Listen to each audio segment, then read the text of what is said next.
एक मिनट अब आप सुन लेना, आपकी बात हमने आराम से सुनी। कांग्रेस पार्टी और इस देश के लोग, चाहे राष्ट्रीय गान हो चाहे राष्ट्रीय गीत हो, उसको एक ही स्पिरिट में रखते हैं। उसका सम्मान जो है, हम उसमें कोई भेद नहीं करते, देश के लोग भी नहीं करते, हम भी नहीं करते। यह संविधान में लिखा है कि राज्य विधानसभा में स्पीकर जो फैसला करेगा वही सबसे श्रेष्ठ होगा, वही सबसे उत्तम होगा, वही फैसला होगा। तो इसलिए अध्यक्ष महोदय, हम जिम्मेवार सत्ताधारी दल होने के नाते हम ये कहते हैं जो फैसला आपका आएगा हम उसको जो है पूरी तरह अमल में लाएंगे। इसलिए आप हाउस चलाएं, ये आपका आग्रह है। हम हाउस चलाना चाहते हैं, आप कृपया हाउस चलाएं। माननीय जयराम ठाकुर जी 5 साल तक यहाँ मुख्यमंत्री भी रहे और इस हाउस के जो है पिछले 30 साल से मेंबर चले आ रहे हैं। मुझे ये एक इंस्टेंस बता दें जबकि इस ढंग से यहाँ पे जो वीडियो आप कह रहे हैं यहाँ चला दी जाए हाउस की, नहीं आप बताएं, आप लंबे अरसा तक सीनियर मोस्ट मेंबर हैं आप हाउस के।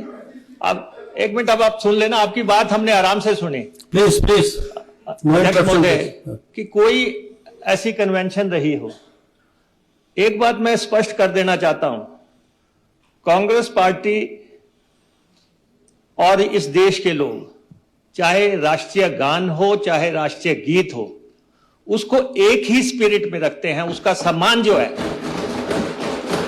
हम उसमें कोई भेद नहीं करते, देश के लोग भी नहीं करते, हम भी नहीं करते। जहां तक आपका सवाल है, आप उस दिन हाउस में नहीं थे। अध्यक्ष महोदय ने राष्ट्रीय गान यहां पे करवाया और उस पे आप भी खड़े हुए, हम भी खड़े हुए, पूरे 52 सेकेंड का वो राष्ट्रीय गान यहां पे चला। अब जिस तरीके से इनको राष्ट्रीय गीत के लिए जो है स्पीकर साहब से आग्रह करना चाहिए था, वो गाए बगाए वो स्पिरिट मिसिंग हो गई और वो मिक्स हो गया सारा। नहीं नहीं, ये हाउस है। नहीं नहीं नहीं नहीं, आप सुनिए, आप हमारी बात सुन लीजिए। अध्यक्ष सुनिए ना, आप सुनिए। अध्यक्ष महोदय एक मिनट, राकेश जी, ऐसा है कि भारत के संविधान के आर्टिकल 51AA में, संविधान में यह दर्ज है कि हम राष्ट्रीय ध्वज का और उसके बाद संविधान का और राष्ट्रीय गान का सम्मान करते हैं। यह संविधान में दर्ज है।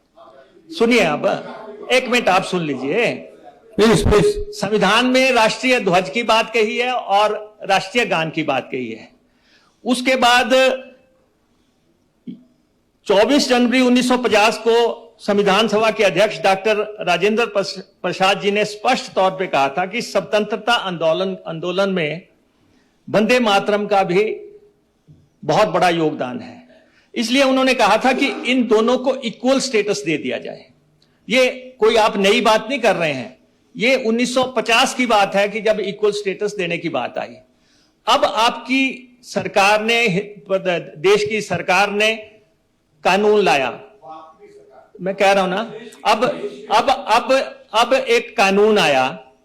कानून ने यह कहा कि, उस कानून में यह कहा कि जो सम्मान जो है राष्ट्रीय ध्वज को मिल रहा है, जो राष्ट्रीय गान को मिल रहा है, वो राष्ट्रीय गीत को भी मिलेगा।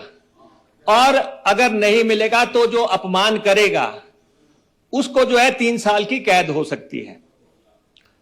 अब सिर्फ उसमें इतना ही संशोधन हुआ है कि जो राष्ट्रीय गान के बराबर राष्ट्रीय गीत को भी जो, और ये कहा है कि पहले था कि राष्ट्रीय गान में आप अटेंटिव खड़े होंगे, अब उसमें कहा है कि राष्ट्रीय गीत में भी आप अटेंटिव खड़े होंगे।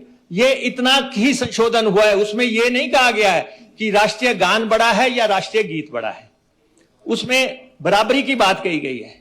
अब अध्यक्ष महोदय, 15 अगस्त को सारे मंत्री गए थे, पूरे हिमाचल के दौरे पे गए थे। केंद्र सरकार की जो गाइडलाइंस के मुताबिक सबसे पहले राष्ट्रीय गीत गाया गया, उसके बाद जब झंडा लहराया गया सलामी के समय जो है उस समय राष्ट्रीय गान गाया गया। और कुछ राज्यों ने अपने राज्यों के गीत बना रखे हैं, कुछ राज्य उसको भी साथ में गा रहे हैं, वो हमारा नहीं है। अब अध्यक्ष महोदय, मिनिस्ट्री ऑफ होम अफेयर ने नोटिफिकेशन की है, उसमें उन्होंने कहा कि क्या क्या गाया जाएगा, कैसा गाया जाएगा। लेकिन अध्यक्ष महोदय, ये संविधान में लिखा है कि राज्य विधानसभा में स्पीकर जो फैसला करेगा वही सबसे श्रेष्ठ होगा, वही सबसे उत्तम होगा, वही फैसला होगा।